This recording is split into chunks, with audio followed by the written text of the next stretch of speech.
Hello, you guys. Hello, YouTube. You fine people.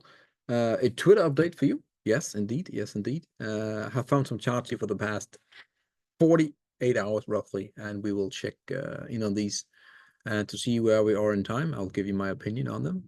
Most of them is because I agree. Oh, but that's okay. And yeah, as I say all the time, if you are an X, follow these guys. They're really good at what they do. Each to its own. Again, they're not correct all the time, neither am I. But again, they have some great views there, which you sometimes can take advantage of. I have to, say also again, please like and subscribe, guys, to help grow the channel here on YouTube. Also on X, if you want to join there, and especially on the SOXX, where we have the daily updates on different things. 2 uranium videos released today. Also yesterday, I think we had one update. So again, doing a lot of stuff there in the uranium still, even though it has been bashed quite hard in 2024. But again, check it out if you want to. With that said, guys, we will check in on the situation, the big situation. Jay Hinster here with URNM. By the way, this is from yesterday. So this is what I see. So what he's trying to show here, or he is showing, is the daily 2-day, bullish divergence there. You can see the RSI. So we had that lower low, higher low RSI, lower low here, again, higher low again. And we did pop today, which was also something that I talked about yesterday in the daily update uranium video on Substack, that we had broken some short-term momentums, and that I actually had some great hopes for the day, for today. I didn't expect like 7% for URNM. We were obviously helped or pushed up a bit by the fact that I think it was Kazatomprom who mentioned that they are having a hard time shipping uranium from Kazakhstan to what's it called, to the Western world. It's basically too expensive, and they want to direct that more to China and Russia. Also, you had a great market today. I think everything was green more or less, so that is obviously helping. But yeah, bullish divergence. Hopefully we can get something going here. If you want to see more, you have to join the Substack. I know it's a shame, but it is what it is. This one is from yesterday also by Dollar Trader here. Palladium is showing follow through on yesterday's bullish engulfing candle, with the price nearing a potential breakout from the descending triangle. If the bulls can break through the resistance, it could signal a shift in momentum and trigger a strong upward move. One to watch. I agree. Today, if I remember correctly, palladium is up 4%, and we are I think at 1,010 today. And I said on Twitter that I think we have a move incoming. And again, I think he agrees here that we are basically getting into the 1000s, and that's when things could really move for palladium. It's hated. No one is looking at it. It's down like 70% or so. And yes, I do agree that we are on the brink here. And I've been saying a long time that I want to see, to be really sure, I want to see 1050 gets taken out, these two highs up here. Then I'm quite sure. But yeah, palladium looks great. Frank here, Frank L. My uranium energy chart again. There has been 5 major corrections, including this correction in the last few years in the bull market. They ended with a double bottom at roughly a tad above 50% corrections. Once 80%, one time, 58. Now there's another double bottom at the 53 correction, and look at the 200 MA. Is that a coincidence? Maybe. Again, really great find here, by the way. You can see the drawdowns here initially when we started the bull market in late 2020. We ran big pullback, and look at the numbers, right? Just above 50. Again, 55 is probably, the average. And again, double bottom here. And again, so yeah, pretty cool. That is a nice little find there by Frank. And yeah, this was also from yesterday. So I think URNJ UEC is up like 10% for roughly 10% today. So Jordan here, gold versus the NASDAQ 100. And here he's using the MA, the 170. Again, this is probably the ones that aligns best with the wicks. Otherwise, normally you use the 200. But again, I'm pretty sure he has a reason why. He has done this for a long time, so he knows what he's doing. Gold versus the Nasdaq 100. The primary trend has been down for years, but it's slowly turning. Potentially major double bottom in play here. The ratio testing 40-month MA multiple times, which has stopped falling, excuse me. 6% move higher would mark a new yearly high. So you can see here again, this right down here again, some double bottoms going on here again. Momentum is drawing out, meaning we're going sideways. And yeah, we're getting potentially close to gold outperform the Nasdaq.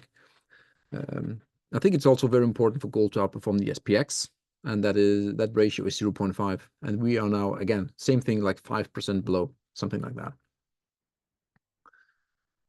The Great Mart is here with a crash alert.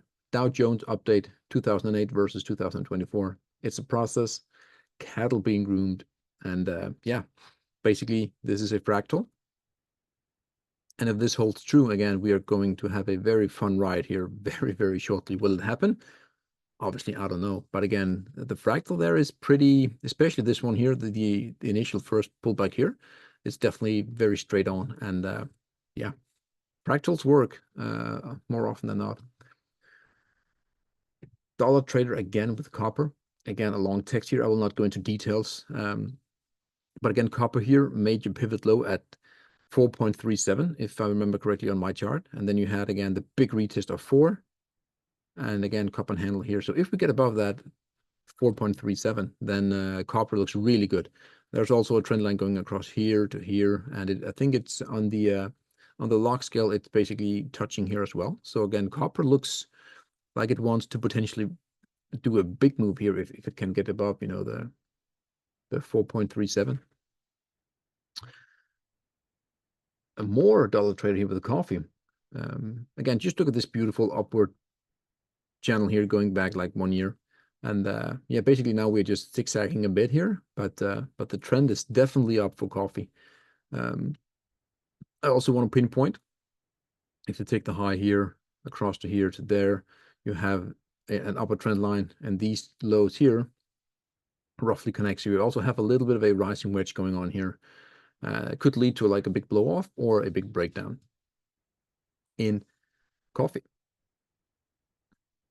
Palladium futures here by Brian on the monthly. 1 year bottoming pattern resting on the 13-year support with smart money ultra long here. So he's long now. Again, I think that's a very, very, very good long, you know, trade here. Again, with regard to the risk reward, again, we have very limited risk here. If it drops below roughly 800 here, then again, easily you can just get out. But again, the upside is a lot more than $200. So I agree. Palladium looks very, very intriguing here. It really does. You can see we were at 3,200 at one point, and now we are down at 800. We were at 800. So a huge drop. I think this drop actually is aligned with the drop that we saw in 08 from a percentage point of view. And the last time before that, I think the 80% or so is where it bottoms out. So North Star Kevin here, we have go away. Silver.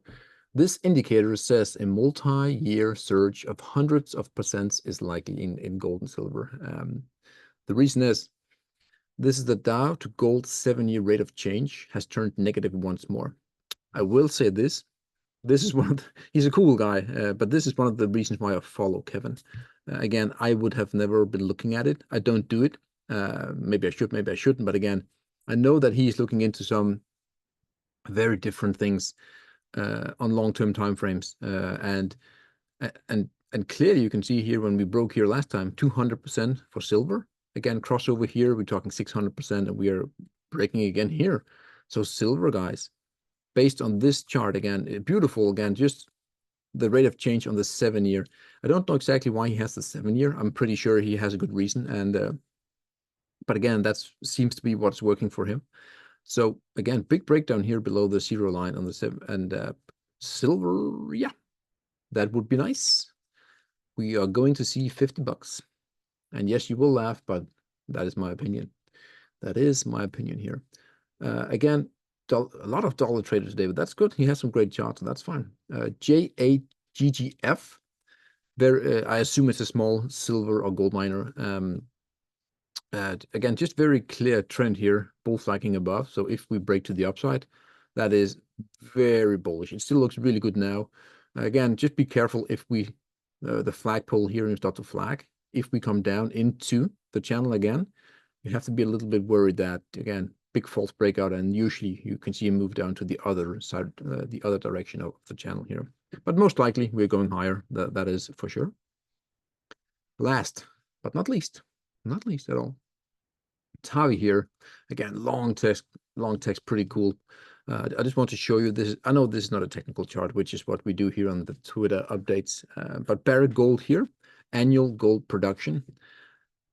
Just going to show you that, you know, Barrick Gold is a major producer, and they are just having a harder and harder time finding gold. Again, these big, easy to get mines, by the way, that goes for every metal, basically copper, silver, platinum, gold, you name it. They are not just, you know, available anymore. It takes a lot more effort and energy and a lot higher gold prices to get these mines going. And yeah, just look at it here. We came from like what's that, 80? Is it tons? I think it is. Ounces, 80 tons. That would be insane. 80,000 ounces here, and it is now at a lot lower. We're talking, is it 80,000? Anyways, we are at least, you know, cut in half. That is basically what I'm trying to tell you here. So gold is getting difficult to find, and that's why you hold gold. And that's why I think gold will go, one of the reasons why I think gold will go a lot higher. There are multiple reasons for gold to be bullish, but that's definitely one of them. So again, a shout out to these guys here that is posting charts every single day, more or less. And yeah, give them a shout out. Well, give them a follow. And yeah, please like and subscribe and all that good stuff, guys. And have an amazing day on this Wednesday here. And we have 2 more trading days for the week. Cheers, guys. Bye.